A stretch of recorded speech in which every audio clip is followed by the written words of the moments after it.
25 minutes after 7. You're watching the AM show. The FPSO Kwame Nkrumah will be closed down on Sunday, March 20, 2016 for a planned maintenance work. That was contained in an official statement that was released. The FPSO Kwame Nkrumah will be out of operation for 14 days, according to the statement from the Jubilee partners led by Tunnel Ghana Limited. My colleague Francis Aban, I must say our colleague Francis Aban, who's on the energy desk, has got details of this. Francis, first of all, good morning to you. Good morning, Mama V and Roland. You're well? You look good.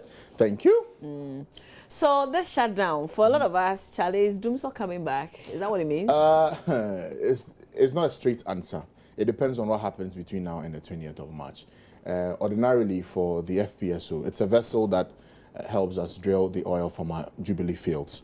Now, every now and again, the vessel needs to go through some routine maintenance. So on the 20th of March, the plan is that it will go off for 2 weeks. The key components of the vessel will be worked on. The maintenance work will be done for 14 days. The reason it has a knock-on effect for our power supply today is that that vessel produces the crude oil, and then the residue, which is gas, is what Ghana Gas uses in producing lean gas for our thermal plants in Abuazi. Now, you know already that for the Abuazi enclave in the western region, it produces some 600 megawatts of power. That includes the TICO plant, the T2 plant, TAPCO, and then there's the Amory plant around the K3 points.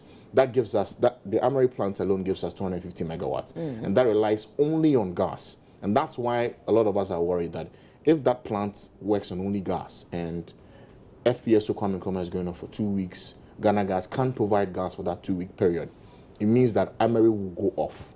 So questions are being asked about, okay, so if Amory goes offline, what happens to that 250 megawatt deficit? How is the power ministry going to plug that hole? And that's why questions are being asked today.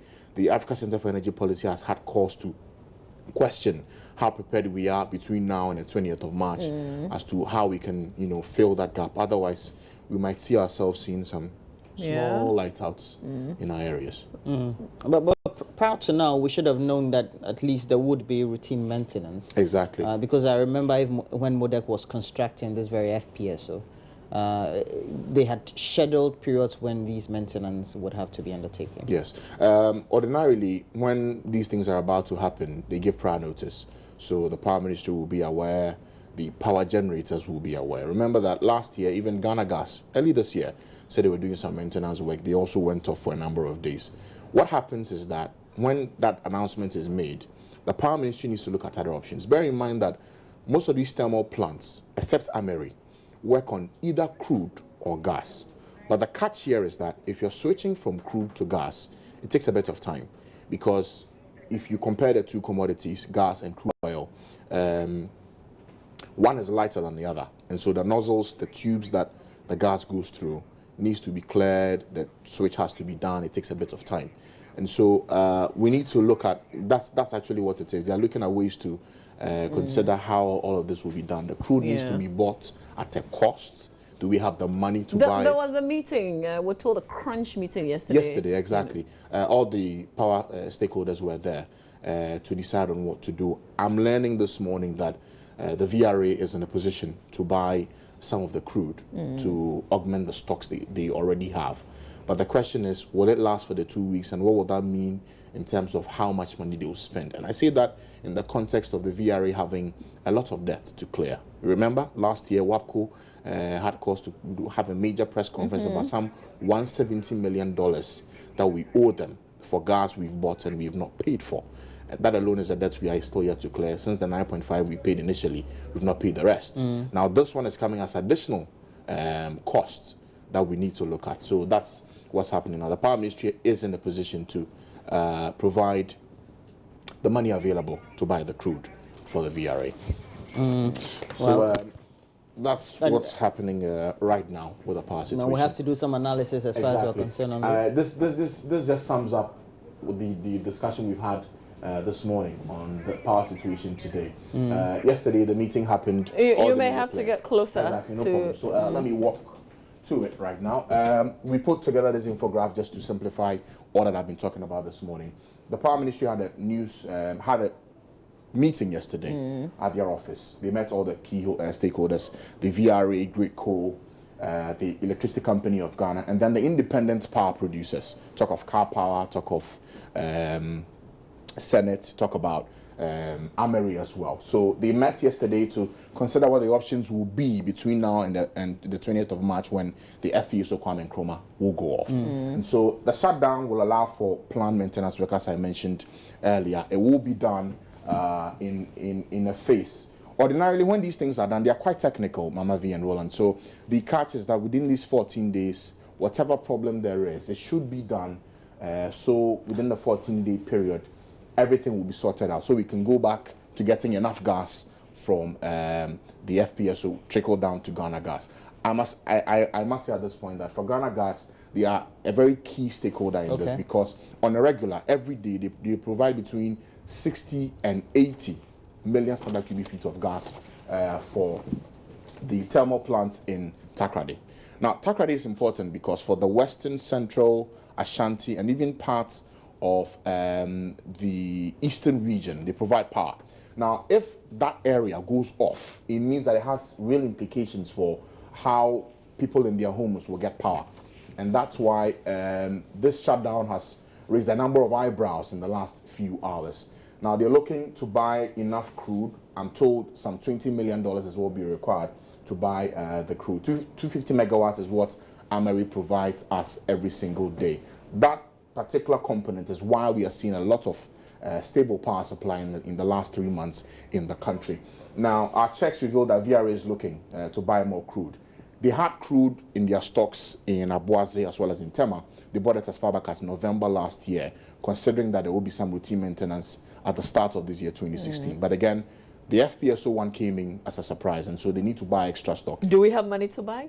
Well, $20 million, that will be for government to cough up, because as I already mentioned, VRA on its own does not have that amount of money. They're on their legs looking for money to pay their debts, and so government will need to step in and provide that funds, $20 million to buy the crude in addition to what we already have. So that's the situation. Could it possibly be that perhaps we're crying really about nothing?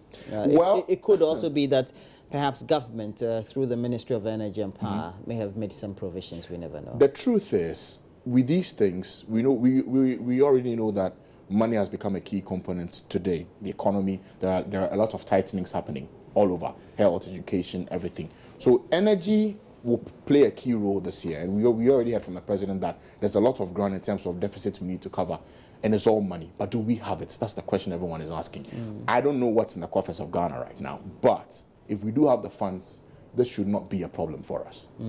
This should not be a problem. If there are shortfalls, and we're talking about shortfalls in supply, it means what? We're going back to rationing? Or? Okay, so let me put it this way. If we don't have the money to buy the crude today, it means Ameri goes off.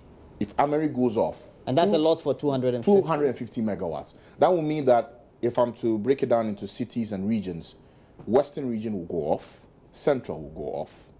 That's what it is, 250 megawatts. If you say go off, alone, if you say go off, what exactly do you mean? As in they will not have the power at all. But they will not have it. They'll have maybe they might have to ration it 6 hours tops for the 2-week period.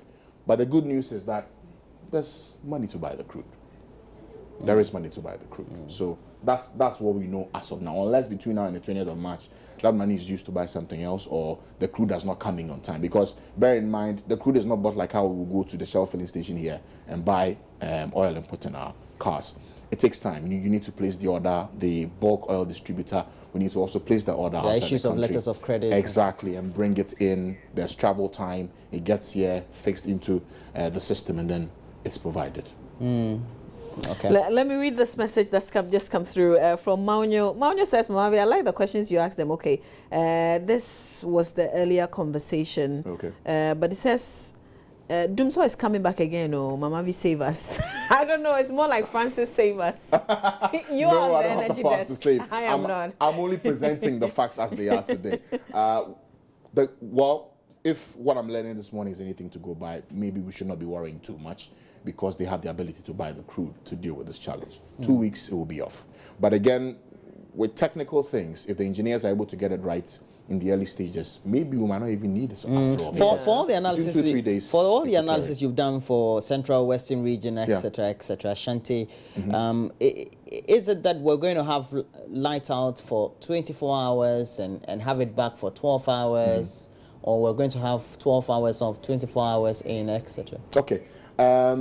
With the question you ask, I just wish I had a straight answer. Because that's the technicality of exactly. it. Okay. Because if 250 megawatts is off grid, for GridCo, they have a system of how they can knock around the power so everyone gets a piece of it. So I don't know how it will be done, if the whole Western region will go off or they'll have to give them a bit of it. I don't know. But I know that when these things happen, they always have a plan as to how they can share the power across. Great. Well, thank you very much. Where else would you be hitting to make sure you get a lot Snooping around. going around the power ministry. It's our business all the time to snoop around. The power ministry and we need to. GridCo, I'm sure. Yeah. Thanks, Francis. It's good to have you on this set again. Yeah.